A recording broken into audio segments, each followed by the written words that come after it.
Hey there folks, and welcome to this video. I'm Cav, this is my general notice where I usually fire off the week by talking about what's going on this channel, looking further ahead, and also looking back on the past week or so on this channel as well. So without further ado, let's get into it. Coming up on the channel this week, tomorrow you should expect my review for the World RX of Hungary.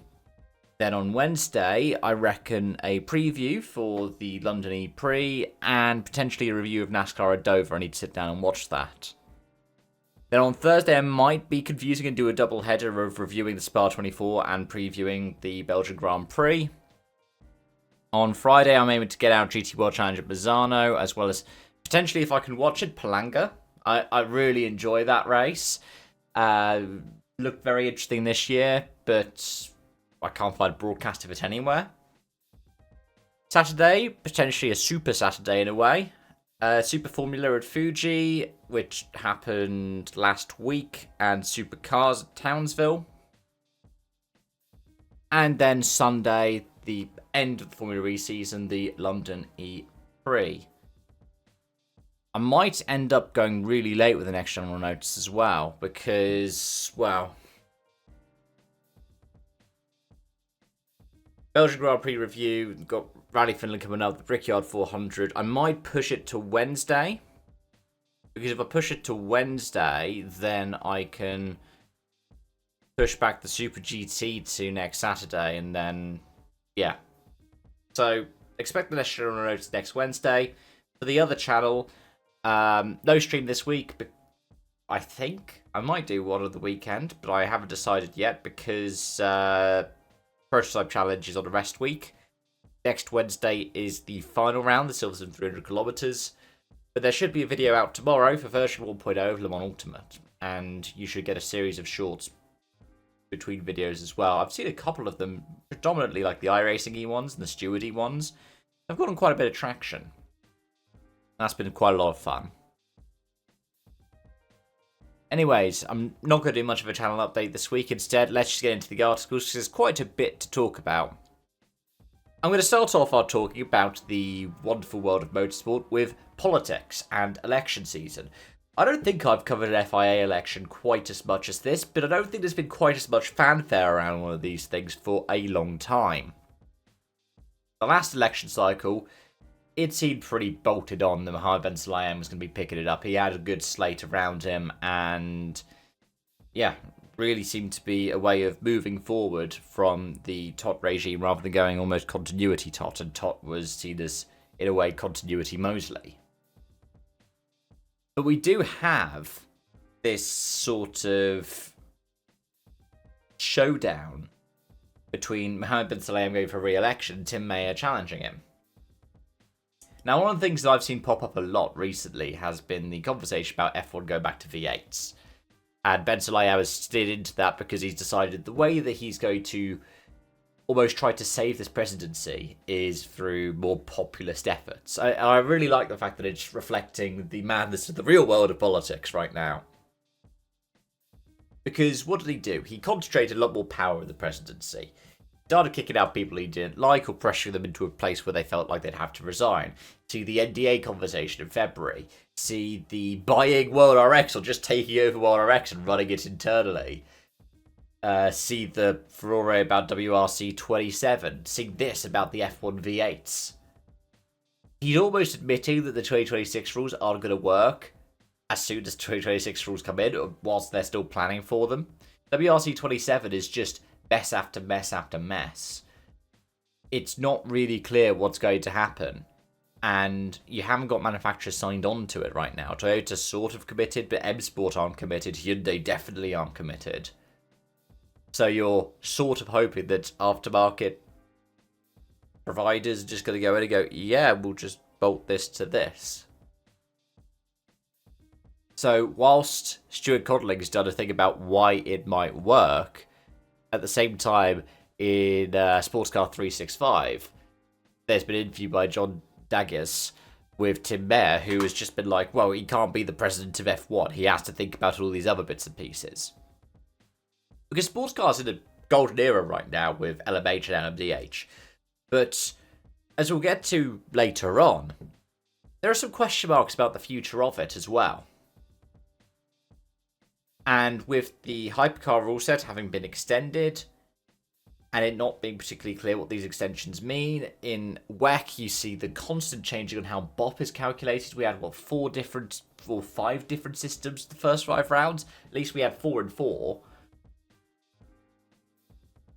It's just needlessly complicated. And I think that's what Mayor speaks to, really. That you need to do this or that or the other to try and get everything to work together. You need to try and concentrate. You need to work around the teams. You need to work around making it affordable and sustainable. And what could run a risk of derailing all of those efforts for WEC is if you don't do that. But we're seeing it in all of the other series now anyways. We're seeing it in F1. We're seeing it especially with the WRC and WRX. I mean, look at the fact that Christopherson and KMS switched from ICE to electric because the EOT on the eve of Lusada made it electric favour.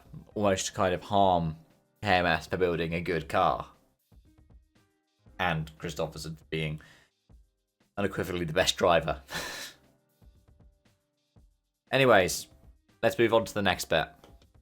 Because the Formula E driver market is absolutely wild right now. I mean, McLaren are on their way out. Jaguar are looking at their way out for the future as well. We don't know what's going to be happening with DS. We don't know what's going to be happening with Porsche, with Penske, with Andretti. And the race have got 3 different articles that sort of work together. And you'll find them with the other articles I discuss in the description section down below.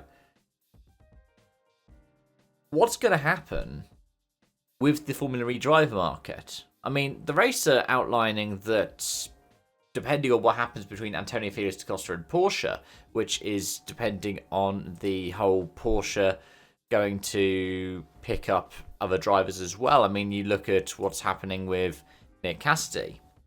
There's a situation in which you could see somebody like Jake Dennis, they're reporting, going over to Nissan. You could see potentially the likes of, who is it they're talking about? Gabriele Mini was really fast in the rookie tests. Alex Dunn was good, Dino Boganovic. There's some rumours around Frederic Vesti, Theo Porcher. Now, a lot of these ones are talking Gen 4 rather than for the final season of the Gen 3 Evo. But there are so many different things like this that are going on at the moment. And heck, you're seeing it with some of the other current drivers as well. Jake Hughes, Nico Muller, Dan Ticktum, who has managed to win a race in the Kiro with the year-old Porsche powertrain. Heck, Van Dorn is looking like he might be on his way out. It's really, really wild. It's one of the things I love about Formula E is you can just see these wild changes happening and everybody seems to just get on. I mean, I know everybody gets on with everybody in motorsport a bit more than we expect if you watch Drive to Survive.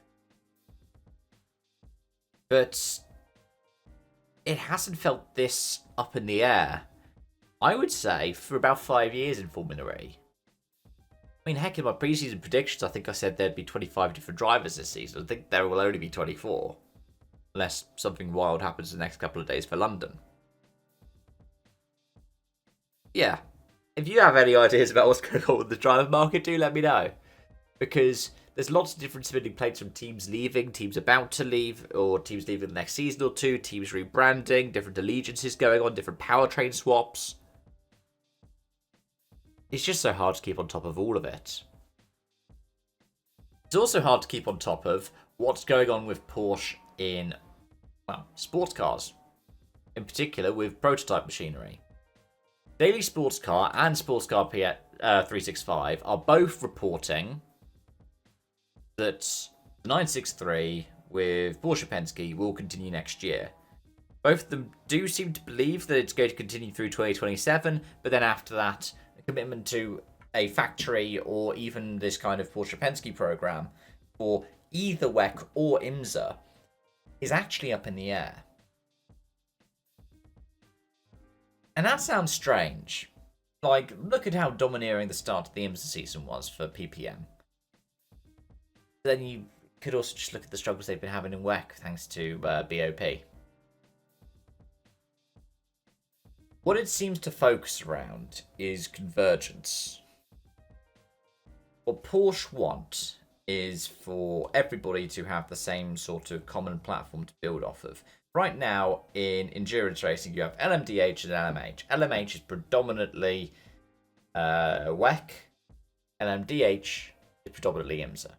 You can have different ones go across. In fact, you see most of the LMDHs are in WEC, the exception of the Acura, but you have the Alpine that's basically the same car. The other direction, I mean, in iRacing, you can have the Ferrari competing in IMSA. But the one that we do actually see going across to IMSA is the Aston Martin Valkyrie.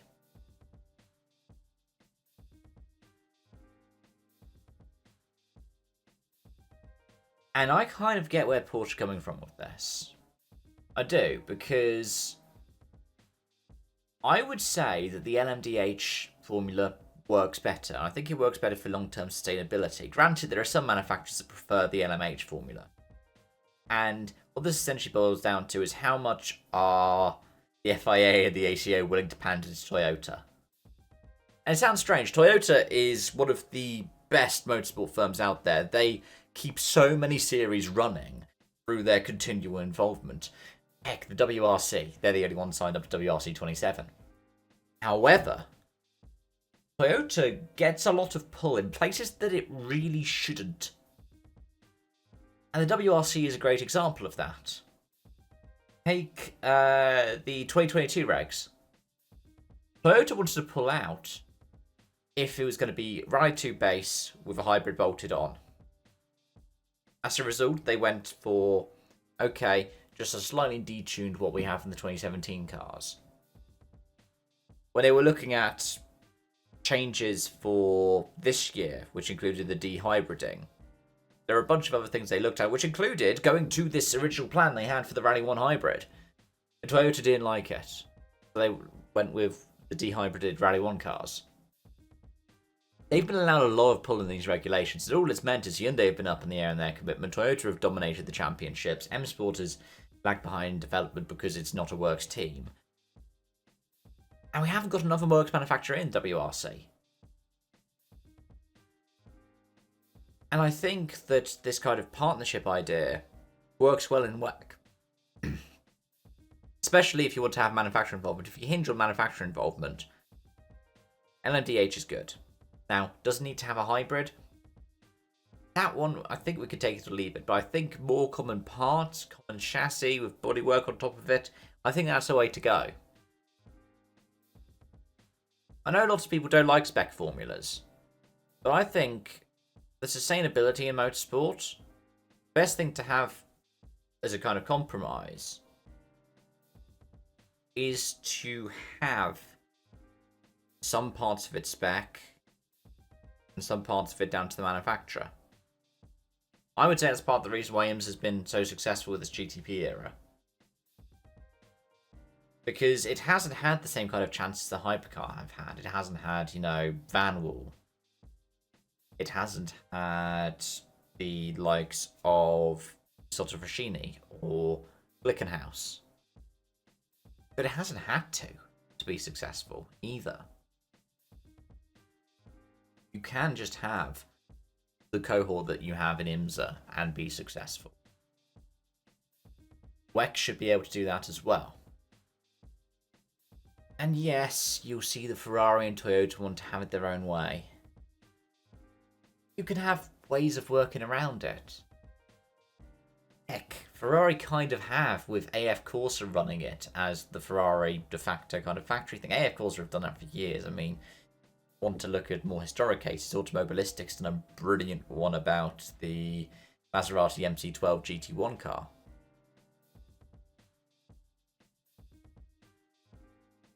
I think that this kind of convergence is good. I think it's what is needed. I think it's what is needed to a certain degree across all different forms.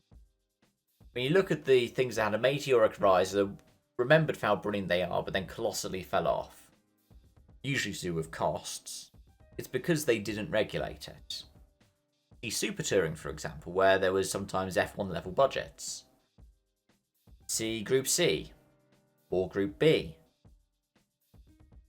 You could also look at LMP1. It's nice to have the underdog stories, the chances to give it a goes. But if you can put them into something where there's a lot less risk, I don't know, a dehybrided LMDH platform, where you can bolt your stuff on the top, costs a bit less, I think that's a good idea. Especially with BOP, or you could even borrow the World RX term of EOT. I think that makes it a lot more sustainable. But those are just my thoughts. And as always, I'd like to know yours as well. So if you do have any thoughts or feelings, let me know them in the comment section down below. As always, thank you so much for watching and joining. And I hope to see you around for more. Till then, bye for now.